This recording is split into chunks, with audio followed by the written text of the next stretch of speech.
वर्णन करता येईल ती संतोष अण्णा देशमुखांची हत्या। आणि गेले 3 आठवडे आपण सगळेजण शासनाकडे प्रशासनाकडे न्याय मागतोय।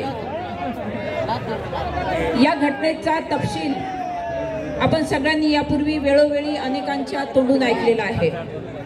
मी आपल्या सगळ्यांचं लक्ष फक्त एकाच गोष्टीकडे वेधू इच्छिते की या घटनेचं मूळ आहे या पवनचक्की कंपनीच्या सुरक्षा रक्षकाशी संबंधिताची झालेली बाचाबाची। गेले काही दिवस या घटनेला जातीय रंग येतोय की काय असं वाटण्यासारखी परिस्थिती उद्भवते। आणि मला नेमकं हेच आपल्याला सांगायचं आहे की हा जो सुरक्षा रक्षक होता त्या सुरक्षा रक्षकांनी विश्वासाने हाक कुणाला दिली तर गावच्या सरपंचांना दिली। आणि गावचे सरपंच देखील आपलं एक लोकप्रतिनिधीचं कर्तव्य आणि माणुसकीचं नातं जपत तिथे हजर झाले। आणि पुढचा घटनाक्रम आपल्या सगळ्यांना माहिती आहे।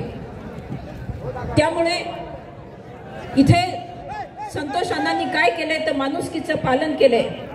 आणि बीडच्या या भूमिपुत्राला त्याने माणुसकीचं पालन करत असताना जी काही अमानुष शिक्षा संबंधितांनी दिलेली आहे त्याच्या निषेधार्थ पुणेकर देखील आज माणुसकीचं पालन करत रस्त्यावर उतरले। त्याकरता पुणेकरांचं मी मनस्वी आभार व्यक्त करते। गेले काही दिवस आपण या आरोपींना अटक का होत नाही असा प्रश्न विचारत होतो। कालपर्यंत यातल्या काही आरोपींना अटक देखील झाली, अजूनही काही आरोपी अटक होणे बाकी आहेत। कालही मी परभणीच्या मोर्चामध्ये आमदार सुरेश अण्णा धस यांना हीच विनंती केली होती की सगळे तुमच्याकडे खूप अपेक्षेने बघतायत। बीड ते पुणे हे हाकेचं अंतर आहे आणि या हाकेच्या अंतरावर दडलेल्या आरोपींना शोधण्यासाठी स्थानिक गुन्हे शाखेला एवढा विलंब का लागला।